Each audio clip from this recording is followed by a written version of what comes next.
তার সেই সম্মান ও পুরস্কার আমরা তারই সুযোগ্য পুত্র আকবর মিত্র মহাশয়ের হাতে তুলে দিচ্ছি। পুরস্কারটি তুলে দিচ্ছে রবিউল ইসলাম।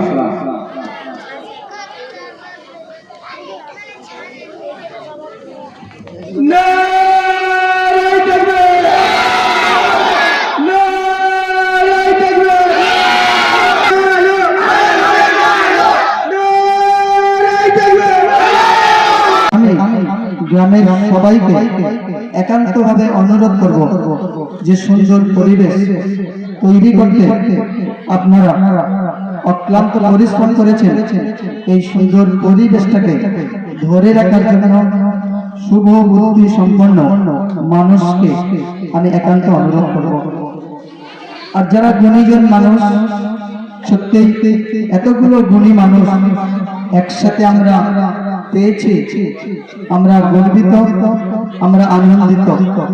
বিশেষ করে ঘাটেশ্বর নতুন গ্রামবাসীর সহযোগিতা নিয়ে যে 4 দিন ব্যাপী সুন্দর সুন্দর অনুষ্ঠান করতে পেরেছে, তার জন্য তাদেরকে আন্তরিক ধন্যবাদ। কেননা তারা সর্বস্তরের মানুষের কথা মনে রেখেছে।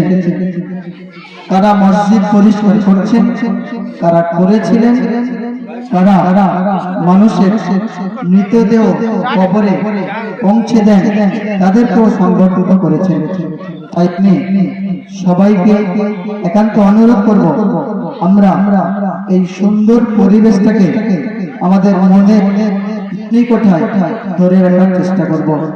সাথে সাথে মা বোনদেরকে বলবো যে আপনারা বিশেষ করে নারীর সৌন্দর্য, নারীর অলংকার, পর্দা, আপনার কোরআন শরীফ বা কোরআনুল কারীম যখন বাজারে বা কোথাও কিনতে যান, কোরআনের সঙ্গে একটা গিলাফ দেওয়া হয়।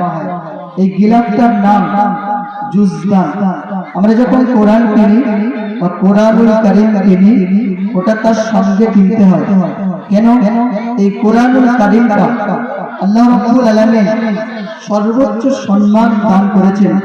তাই সর্বোচ্চ সম্মানিত জিনিসটাকে আল্লাহ রাব্বুল আলামিন শিখিয়েছেন যে ওটাকে ঢেকে রাখতে, পর্দা করতে বা কভার করতে।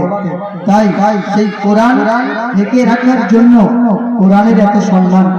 ঠিক তদ্রূপ নারী জাতি যদি তারা তাদের শরীরকে আবৃত করে রাখে, অর্থাৎ ঢেকে রাখে, এটাই তাদের সম্মান। আর ঘাটেশ্বর গুণী মানুষ এবং নতুন আলো সবাই মিলে একসাথে একইভাবে আসুন। এই গ্রামকে আলোর পিছনে কোনো অন্ধকার আছে কিনা একটু বোঝার চেষ্টা করি। কেন?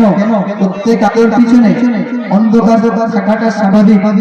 তাই আমি এই ঘাটেশ্বর নতুন আলো কমিটিকে বলবো যে আলোর পিছনে যদি কিছু অন্ধকার থেকে থাকে, আমরা সবাই এই গুণীজন মানুষ মিলে এই গ্রামটাকে আরো সুন্দর, আরো সুশৃঙ্খল, আরো সুনিয়ন্ত্রিত করি।